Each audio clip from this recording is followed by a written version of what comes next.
State sentinel में आपका स्वागत। मैं हूं रविंद्र सिंह। पहलगाम नरसंहार के बाद अमरनाथ यात्रा बहुत बड़ा चैलेंज थी एडमिनिस्ट्रेशन के लिए, जम्मू कश्मीर की एडमिनिस्ट्रेशन के लिए, भारत सरकार के लिए, और सिक्योरिटी के लिहाज से बात की जाए तो जम्मू कश्मीर पुलिस के लिए, सुरक्षा एजेंसियों के लिए। और हम यकीनी तौर पर कह सकते हैं कि ये लोग उन नापाक इरादों को कामयाब नहीं होने देंगे। अब इस वक्त मैं यहाँ खड़ा हूँ, ये भगवती नगर बेस कैंप है जो सबसे बड़ा आधार शिविर माना जाता है, सबसे बड़ा बेस कैंप माना जाता है भगवती नगर जम्मू में। अभी मैं डिवकॉम साहब की प्रेस कॉन्फ्रेंस सुन रहा था। उन्होंने कहा कि 50,000 तक जो यात्री हैं उनके रुकने की व्यवस्था है। इसके साथ जो बापू आसाराम जी का आश्रम है उसको भी यूटिलाइज किया जाएगा, वहाँ से भी सेवाएं ले जाएंगी। यात्रियों की लंगर की सेवा वहाँ भी रखी जाएगी। अगर ज़रूरत पड़ी, बारिश का मौसम रहा तो उसको भी आधार शिविर बनाया जा सकता है। ये तस्वीरें जो मैं आपको दिखा रहा हूँ ये बिल्कुल भगवती नगर बेस कैंप के बाहर की तस्वीरें हैं।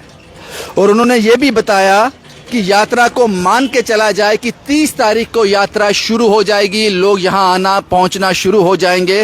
और उसके बाद जो पहला जत्था यहाँ से निकलेगा वो 1 तारीख को निकलेगा।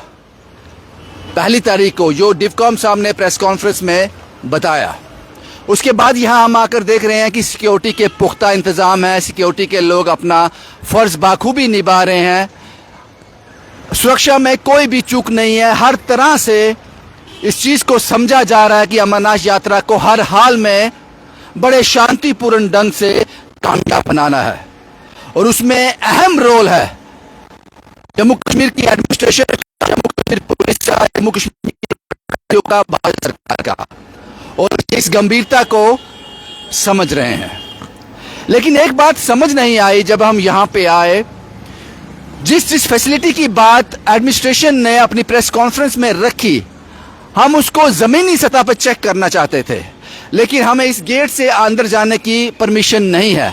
मुझे लगता है ये पहली बार हुआ है शायद कि मीडिया को अलो नहीं किया जा रहा है। शायद इसके बाद कर दें कुछ दिनों के बाद जब यात्रा शुरू होगी, लेकिन फिलहाल मीडिया इस पॉइंट से आगे नहीं जा सकता। इसलिए मैंने कैप्शन में लिखा है कि किस बात की पर्दादारी है, क्या कुछ है जिसको छुपाया जा रहा है। मीडिया क्या ही देख लेगा अंदर जाकर। जो सच्ची रिपोर्ट है, जो सच हम यहां से आपको दिखा रहे हैं वही अंदर भी दिखाएंगे।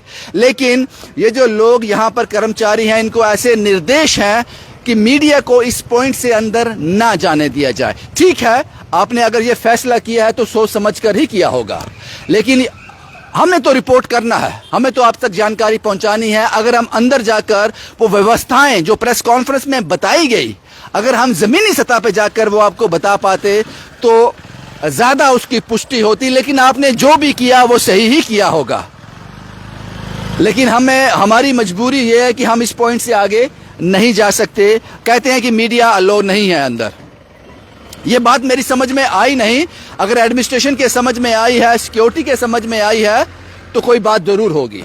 लेकिन जानकारी इसमें यह है कि पहला जत्था जो प्रेस कॉन्फ्रेंस में मैंने सुना, एडमिनिस्ट्रेशन ने कहा पहला जत्था जो है वो रवाना होगा 1 तारीख को, 1 जुलाई को, और शायद दर्शन जो पहला दर्शन होगा वो 3 तारीख को होगा। सिक्योरिटी के पुख्ता इंतजाम है, यात्री को किसी तरह की दिक्कत नहीं होगी, लंगर की व्यवस्था है। बारिश का मौसम है, मौसम का पता नहीं चले कब बदल लेगा। बारिश अगर आ जाएगी, बहुत ज्यादा बारिश आ जाएगी, उसका भी जिक्र उस प्रेस कॉन्फ्रेंस में हुआ, उसके भी पुख्ता इंतजाम किए गए हैं। डिवकॉम साहब ने कहा कि जो पीछे आसाराम बापू जी का जो आश्रम है उसको भी इस्तेमाल किया जाएगा, लंगर के जरिए लंगर वहां पे होगा। अगर बारिश बहुत ज्यादा होती है तो यात्री के लिए वो आश्रम भी खोल दिया जाएगा। तो जाहिर सी बात है, लखनपुर से लेकर जम्मू तक जैसे ही यात्री जम्मू कश्मीर की हद में एंटर करेगा उसको किसी परेशानी की कोई गुंजाइश नहीं है, ऐसा एडमिनिस्ट्रेशन ने एश्योर किया है। उसी को मोहर लगाने के लिए हम लोग यहाँ तक आए थे, लेकिन इस पॉइंट के आगे हमें जाने की इजाज़त नहीं है। तो हमें जो प्रेस कॉन्फ्रेंस में हमने सुना उसी के लिए हम यहाँ आए थे, लेकिन नहीं है इजाज़त तो क्या ही कर सकते हैं। क्या ही कर सकते हैं। तो इसलिए मैंने लिखा, क्योंकि हमें जो कोई वाजिब आंसर नहीं मिलता कि मीडिया क्यों नहीं अलाउड है, तो फिर हम एज्यूम करते हैं शायद कुछ पर्दादारी होगी, या फिर जो प्रेस कॉन्फ्रेंस में कहा गया वो अभी तक मुकम्मल ना हुआ होगा, अभी कुछ अंदर काम होना बाकी होगा, पता नहीं क्या। मैं उम्मीद करता हूं कि मीडिया को ये आने वाले दिनों में जब यात्रा शुरू हो तो अलो करें, ताकि हम यात्री के व्यू ले सकें। उसके खाने की व्यवस्था कैसी है वो यात्रु अपने मुंह से बोले तो ज्यादा अच्छा लगेगा ना। हम तो कुछ भी बोल देंगे, वहां तक हम पहुंच सकें। यात्री के रहने की क्या व्यवस्था है वो अपने मुंह से कहे, अपनी आप बीती सुनाए, वो ज्यादा अच्छा रहेगा बनिस्बत कि हम क्लेम करने की बात सुने। मैं उम्मीद करता हूं कि ये रास्ता, ये जो फाटक है, ये मीडिया के लिए खुल जाए आने वाले दिनों के लिए। इन लोगों ने मुझे ये भी कहा कि अगर आप अंदर जाना चाहते हो तो आपको एक स्पेशल परमिशन लेनी पड़ेगी। मैं बॉर्डर क्रॉस नहीं कर रहा हूं साहब, अपने ही देश में, अपने स्टेट में, अपने ही शहर में हूं। मुझे एक स्पेशल परमिशन की जरूरत क्यों है? उम्मीद करता हूं कि आने वाले दिनों में जब यात्रा शुरू हो तो हम यात्रु के साथ इंटरेक्ट कर सकें, भोले बाबा के भक्त के साथ बात कर सकें। इतनी परमिशन हमें एडमिनिस्ट्रेशन दे दे, ये उम्मीद करते हैं।